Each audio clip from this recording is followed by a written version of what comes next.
cada vez mais altas, o corpo sente e o coração também.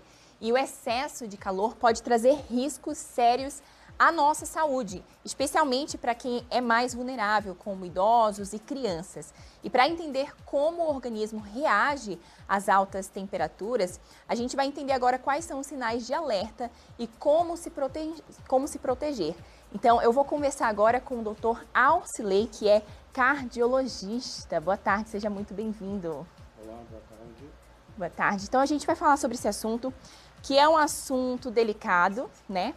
Opa, vamos só fazer a troca aqui. Pronto, boa tarde novamente. Agora sim, boa tarde. Agora sim. Então, nós vamos falar sobre esse assunto, que é um assunto que as pessoas, eu pelo menos, doutor, eu que sou jovem ainda, tenho 26 anos, e ando, caminho ali na rua e já sinto assim um cansaço, uma fadiga. Isso é algo comum nessa época do ano? Sim, exatamente, né?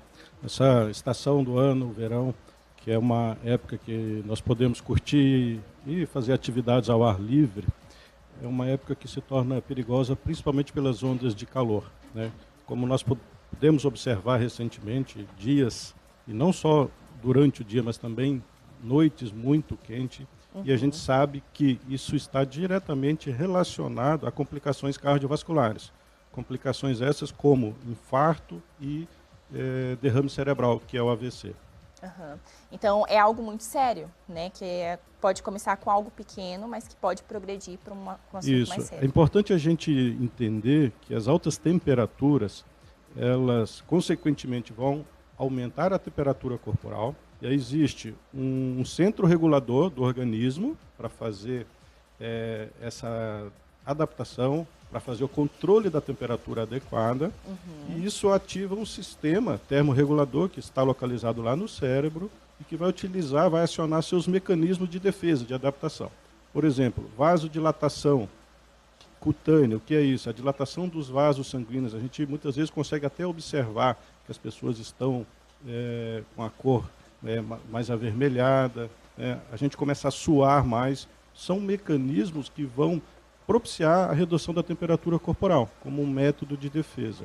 Mas isso tem um custo, né? Isso faz com que o coração trabalhe mais rapidamente, que isso exija mais do coração, aumentando assim o estresse cardiovascular, aumentando assim o risco de eventos agudos, ou seja, o risco de complicações e até mesmo a morte. E tem pessoas que às vezes acabam descobrindo que tem algum tipo de doença mais nesse período por conta de forçar mais, acho que dá pra gente dizer assim, o coração? Como com as altas temperaturas o coração é mais exigido, aquelas pessoas que já têm uma condição, por exemplo, tem história de infarto, já fez cateterismo, fez um tratamento de angioplastia, pacientes que têm insuficiência cardíaca, os pacientes que têm hipertensão, esses pacientes, eles são mais susceptíveis às complicações das altas temperaturas. Por quê? Porque a alta temperatura, como nós falamos, aumenta o estresse cardiovascular, aumenta o trabalho do coração. E isso faz com que eventos como arritmias, infarto, o colapso cardíaco possa acontecer. Entendi. Doutor, assim, eu sou de fora, eu sou lá do norte, então eu percebo que aqui a gente tem essa questão do inverno, daqui a pouco é verão, né? Tá mais quente, tá mais frio. Lá no norte é o ano todinho quente, então a gente talvez crie uma adaptação para aquele clima. Mas aqui a gente que tem essa variação de estação, é mais provável que as pessoas tenham essa tendência a ter algum tipo de problema no coração? O que nós sabemos é que as temperaturas extremas são prejudiciais, né? Isso serve não só para o calor, para o verão que nós estamos vivendo agora, mas também nós observamos no inverno, onde as temperaturas muito baixas também podem precipitar eventos cardiovasculares.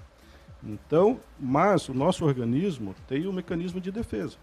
Então, tanto no inverno quanto no verão, esse sistema termorregulador ele vai trabalhando para que a gente possa manter uma temperatura corporal adequada e evitar as complicações. Porém, nos extremos, né, seja no calor ou no inverno, no frio, as complicações ocorrem. E aí é importante a gente lembrar que as crianças, que os idosos, eles são mais vulneráveis. Por quê? Primeiro que as crianças, nós podemos considerar que as crianças têm um sistema de resposta ainda imaturo, uma capacidade de adaptação menor. E o idoso, ele também acaba tendo uma menor capacidade de adaptação fisiológica por várias questões, né? Não somente pela idade, mas o idoso ele tem comorbidades, doenças outras, ele usa muitas vezes vários medicamentos que podem potencializar as complicações decorrentes do calor extremo. Daí acaba influenciando para que o problema aumente, talvez, né? Exatamente. Nós temos na literatura vários trabalhos já mostrando, né, que nós temos uma mortalidade maior nessa época do ano. Se nós fizermos uma pesquisa na cidade, por exemplo, em Cascavel, que está vivendo esse tempo aí muito quente, possivelmente nós vamos constatar que o pronto-socorro dos hospitais, eles têm um número de atendimento maior, de complicações decorrentes do calor extremo. Então isso é extremamente importante. E aí eu quero aproveitar e alertar a população que sinais e sintomas como tontura, sonolência, confusão mental, isso pode ser um sinal de desidratação, que é muito comum nessa época do ano. E isso, palpitações, como você comentou no início, aquela aceleração, a percepção do batimento cardíaco, um batimento alterado, isso é um sinal, é um sintoma que deve levar essa pessoa para um atendimento, seja no consultório, seja no pronto-socorro. Eu acho que nós precisamos ficar atentos para que a gente possa socorrer esses pacientes. E evitar que se torne algo mais grave, né, doutor? Exatamente, exatamente. Perfeito, então, doutor.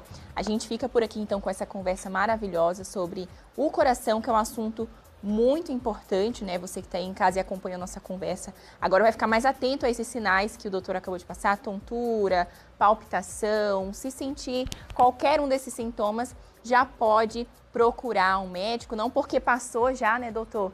Daí vai deixar para lá, tem que procurar um médico. Exatamente. E aí, para finalizar, também é importante a gente enfatizar que aquelas pessoas que utilizam medicamentos de uso contínuo, que não suspendam por conta própria, por causa do calor. A gente sabe que no calor a pressão tende a ficar mais baixa. Então não pare por conta própria. Procure o seu médico, converse com o seu médico, receba a orientação adequada para que não haja uma descompensação do tratamento da sua doença. Isso também é uma situação muito complicada. Então, temos que ficar atentos, procure o seu médico, tenha atenção com sinais e sintomas, divirtam-se nesse verão, pratique atividade física, mas procure lugares arejados, com sombra, e evite aqueles horários de maior incidência, né, de sol, que é das 10 às 16 horas. Perfeito. Muito obrigada, doutor, pela sua participação. Eu que agradeço.